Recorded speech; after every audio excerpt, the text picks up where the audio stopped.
Salve, povo sertanejo! Como você reagiria se fosse perseguido por uma espécie de fantasma no meio da noite, que além de correr atrás ainda tira pedras enormes em sua direção?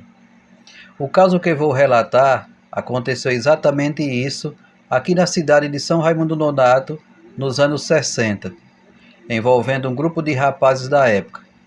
Desde a minha infância, no final da década de 70, que ouço este caos assustador e ao mesmo tempo triste. Há poucos dias, todo o relato me foi contado por um dos protagonistas e contarei aqui da mesma forma que ele me relatou. Antes, deixe o like, comente e, se possível, compartilhe o vídeo para que possa chegar a mais telespectadores. E você que ainda não é inscrito, mas que aprecia um bom caos sertanejo, se inscreva e ative o sininho para que possa ser notificado sempre que a gente colocar vídeo novo no canal. Vamos ao caos. No início dos anos 60, São Raimundo Nonato era uma cidadezinha bem pequena, que ainda não tinha energia elétrica, então havia um gerador que era utilizado na geração de energia para iluminar o centro da cidade.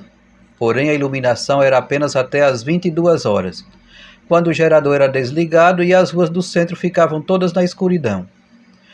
Todos os bairros da cidade ficavam no escuro a noite inteira. No bairro Gavião não era diferente, pois somente tinha iluminação nas noites de lua cheia. Porém, os rapazes do bairro se juntavam numa turma boa e iam todas as noites para o centro da cidade, que mesmo sendo o único lugar da cidade que era iluminado, tinha pouca coisa a oferecer. Mas eles iam assim mesmo, pois como dizem por aqui, para gente novo, não há tempo ruim e tudo pode se transformar em diversão. Quando decidiam voltar, já era altas horas e se não fosse noite de lua, a escuridão era total. Na época, tinha uma pobre senhora que morava sozinha. Era conhecida por todos pelo nome de Justícia. Havia chegado na cidade há algum tempo atrás como retirante, fugindo da seca de algum lugar do sertão cearense. Veio com o marido e uma filha.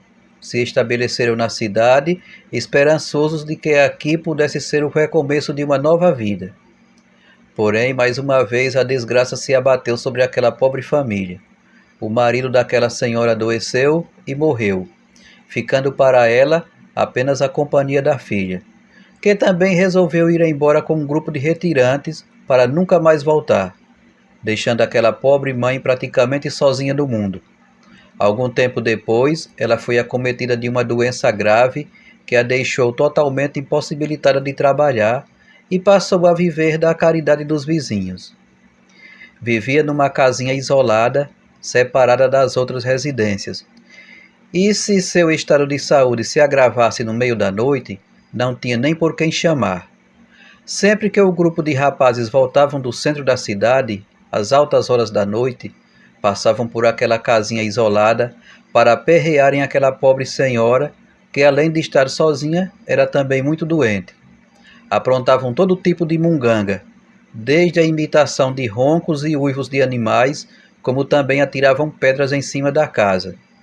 Depois iam para suas casas dormirem tranquilos, como se não tivesse feito nada de errado. Porém, não existe injustiça nesse mundo que um dia não se acabe. Nesse dia, estava tudo normal. A noite não estava em total escuridão, pois era lua cheia.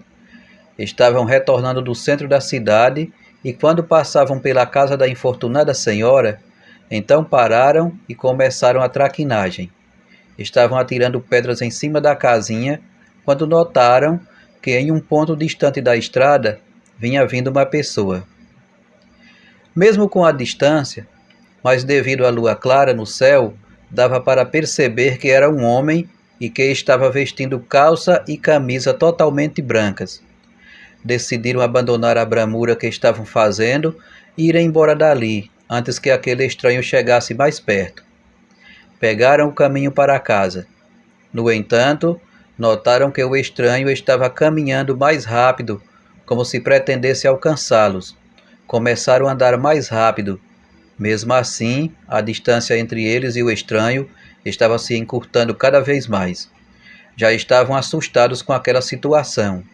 Caminhavam apressados e olhavam sempre para trás.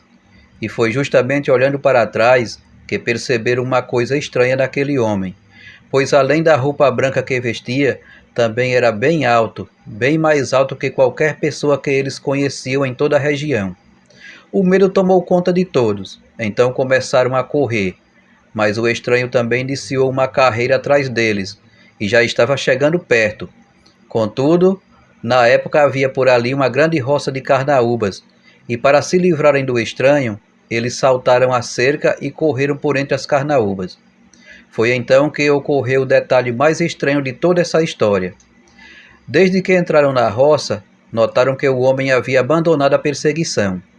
Decidiram parar para tomar fôlego, pois estavam todos cansados e apavorados.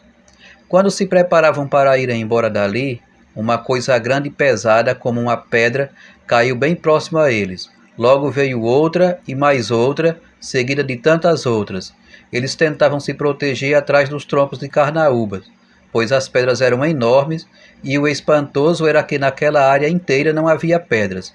Então de onde vinham? E quem estava jogando essas pedras? Pois pelo tamanho delas, nenhum ser humano normal conseguiria arremessá-las tão longe. Mas repentinamente as pedras pararam de cair e o único barulho que se ouvia era das folhas de carnaúba balançando com a ação do vento. Saíram dali rapidamente rumo às suas casas. Daquele dia em diante, nunca mais tiveram coragem de passar na casa da pobre senhora para aperreá-la.